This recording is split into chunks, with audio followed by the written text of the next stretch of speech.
Hi friends, welcome back to Jyothiram Kannada vlogs and recipes. ಹೇಗಿದ್ದೀರಾ? ಎಲ್ಲರೂ ಚೆನ್ನಾಗಿದ್ದೀರಾ? ನಾನು ಚೆನ್ನಾಗಿದ್ದೀನಿ. ನಾನಿಲ್ಲಿ ಕ್ವಿಕ್ಕಾಗಿ ಚಿತ್ರಾನ್ನ ಮಾಡ್ತಾಯಿದ್ದೀನಿ. ನಾನು ಯಾವ ರೀತಿ ಚಿತ್ರಾನ್ನ ಮಾಡ್ತೀನಿ ಅಂತ ನಿಮ್ಮ ಜೊತೆ ನಾನು ಶೇರ್ ಮಾಡ್ಕೊಳ್ತೀನಿ. ನಾನಿವಾಗ ಇಲ್ಲಿ ಈರುಳ್ಳಿ ಕಟ್ ಮಾಡ್ಕೊಳ್ತಾ ಇದ್ದೀನಿ. ನನಗೆ ಯಾವಾಗಲೂ ಈರುಳ್ಳಿ ಕಟ್ ಮಾಡಿದ್ರೆ ಸೀನ್ ಬರುತ್ತೆ, ಅದಕ್ಕೆ ಮಾಸ್ಕ್ ಹಾಕ್ಕೊಂಡು ಕಟ್ ಮಾಡ್ತಾಯಿದ್ದೀನಿ. ಸ್ವಲ್ಪ ಜಾಸ್ತಿ ಈರುಳ್ಳಿ ತೊಗೊಂಡಿದ್ದೀನಿ. ಕ್ವಿಕ್ಕಾಗಿ ನಾನು ಯಾವ ರೀತಿ ಮಾಡ್ತೀನಿ ಅಂತ ನಿಮ್ಮ ಜೊತೆ ನಾನು ಶೇರ್ ಮಾಡ್ಕೊಳ್ತೀನಿ. ನೋಡಿ, ಇವಾಗ ನಾನಿಲ್ಲಿ ಈರುಳ್ಳಿ ಎಲ್ಲ ಕಟ್ ಮಾಡ್ಕೊಳ್ತಾ ಇದ್ದೀನಿ. ನಾನು ಈರುಳ್ಳಿ ತೊಗೊಂಡು ಬಂದಿದ್ದೆ ಅಂಗಡಿಗೆ ಹೋಗಿ. 10 ರೂಪಾಯಿ kg ಆಗಿದೆ ಈರುಳ್ಳಿ. ನಾನೊಂದು 6 kg ತೊಗೊಂಡು ಬಂದೆ, ಅದನ್ನೇ ಅಲ್ಲಿ ಇಟ್ಟಿರೋದು. ಇವಾಗ ನೋಡಿ, ಈರುಳ್ಳಿ, ನಿಂಬೆಹಣ್ಣು, ಕಡಲೆಬೀಜ, ಹಸಿಮೆಣಸಿನ್ಕಾಯಿ ಮತ್ತು ಕರಿಬೇವಿನ ಸೊಪ್ಪು ಇಷ್ಟು ರೆಡಿ ಮಾಡಿ ಇಟ್ಕೊಂಡಿದ್ದೀನಿ. ಈರುಳ್ಳಿನ ನಾನು ಉದ್ದುದ್ದಕ್ಕೆ ಕಟ್ ಮಾಡ್ಕೊಂಡಿದ್ದೀನಿ. ಇವಾಗ ಬಾಣಲಿ ಇಟ್ಕೊಂಡು ಅದಕ್ಕೆ ನಾನು ಎಣ್ಣೆ ಹಾಕ್ಕೊಂಡಿದ್ದೀನಿ. ಎಣ್ಣೆ ಬಿಸಿ ಆದಮೇಲೆ ನಾನು ಸಾಸಿವೆ ಹಾಕ್ಕೊಳ್ತಾ ಇದ್ದೀನಿ. ನೋಡಿ, ಸಾಸಿವೆ ಹಾಕ್ಕೊಳ್ತಾ ಇದ್ದೀನಿ. ಸ್ವಲ್ಪ ಉದ್ದಿನಬೇಳೆ ಹಾಕ್ಕೊಳ್ತಾ ಇದ್ದೀನಿ.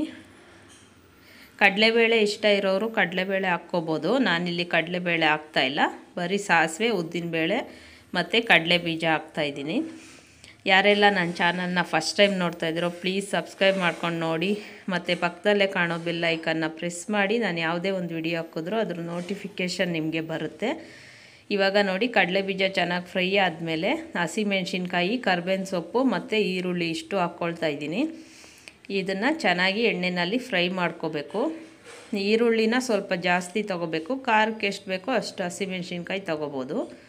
ಇವಾಗ ಇದನ್ನು ಚೆನ್ನಾಗಿ ಮಿಕ್ಸ್ ಮಾಡ್ತಾಯಿದ್ದೀನಿ. ನಾನು ಮಾಡೋ ರೆಸಿಪಿ ನಿಮಗೆ ಇಷ್ಟ ಆದರೆ ಪ್ಲೀಸ್ ಒಂದು ಲೈಕ್ ಮಾಡಿ, ಶೇರ್ ಮಾಡಿ. ನೀವು ಮಾಡಿ ಹೇಗೆ ಬಂತಂತ ನನಗೆ ಕಮೆಂಟ್ ಮಾಡಿ ಹೇಳಿ. ಇವಾಗ ರುಚಿಗೆ ತಕ್ಕಷ್ಟು ಉಪ್ಪು ಹಾಕ್ಕೊಳ್ತಾ ಇದ್ದೀನಿ. ಆಮೇಲೆ ಸ್ವಲ್ಪ ಅರಿಶಿನ ಪುಡಿ ಹಾಕ್ಕೊಳ್ತಾ ಇದ್ದೀನಿ. ಇವಾಗ ಇದನ್ನು ಚೆನ್ನಾಗಿ ಮಿಕ್ಸ್ ಮಾಡಿ ಈರುಳ್ಳಿ ಫುಲ್ಲು ಸಾಫ್ಟ್ ಆಗೋವರೆಗೂ ನಾವು ಫ್ರೈ ಮಾಡ್ಕೋಬೇಕು. ಸಿಂಪಲ್ಲಾಗಿ ಮಾಡೋದು. ನಾನು ಯಾವ ರೀತಿ ಸಿಂಪಲ್ಲಾಗಿ ಟಿಫನ್ಗೆ ಚಿತ್ರಾನ್ನ ಮಾಡ್ತೀನಿ ಅಂತ ನಿಮಗೆ ತೋರಿಸ್ತಾ ಇದ್ದೀನಿ. ನೋಡಿ, ಇವಾಗ ಈರುಳ್ಳಿ ಚೆನ್ನಾಗಿ ಸಾಫ್ಟ್ ಆಗಿದೆ. ಈ ರೀತಿ ಫುಲ್ ಸಾಫ್ಟಾಗಿ ಎಣ್ಣೆ ಬಿಟ್ಕೊಂಬರಬೇಕು. ನಾನು ಜಾಸ್ತಿ ಎಣ್ಣೆ ಹಾಕಿಲ್ಲ, ಜಾಸ್ತಿ ಎಣ್ಣೆ ಬೇಕು ಅನ್ನೋರು ಎಣ್ಣೆ ಹಾಕ್ಕೋಬೋದು. ನೋಡಿ, ಇವಾಗ ಈರುಳ್ಳಿ ಎಲ್ಲ ಚೆನ್ನಾಗಿ ಫ್ರೈ ಆಗಿದೆ. ಈ ಗೊಜ್ಜನ್ನ ಹೀಗೆ ಒಂದು ಡಬ್ಬದಲ್ಲಿ ಹಾಕಿ ಇಟ್ಕೊಂಡು ಯಾವಾಗ ಬೇಕೋ ಆವಾಗ ಫ್ರಿಜ್ಜಲ್ಲಿ ಇಟ್ಕೊಂಡ್ರೆ ಅರ್ಜೆಂಟ್ಗೆ ಚಿತ್ರಾನ್ನ ಮಾಡ್ಕೋಬೋದು.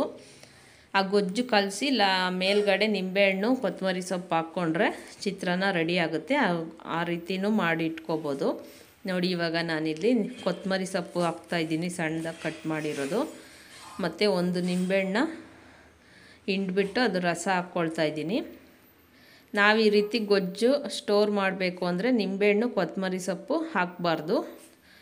ಆ ಗೊಜ್ಜನ್ನ ಹಾಗೆ ಈರುಳ್ಳಿ ಎಲ್ಲ ಫ್ರೈ ಮಾಡಿದ್ಮೇಲೆ ಅದನ್ನು ಡಬ್ಬದಲ್ಲಿ ಹಾಕಿ ಇಟ್ಕೊಂಡು ನಾವು ಯಾವಾಗ ಅನ್ನ ಮಿಕ್ಸ್ ಮಾಡ್ತೀವೋ ಆವಾಗ ಕೊತ್ತಂಬರಿನೂ ಮತ್ತು ನಿಂಬೆಹಣ್ಣನ್ನು ಹಾಕ್ಕೋಬೇಕು.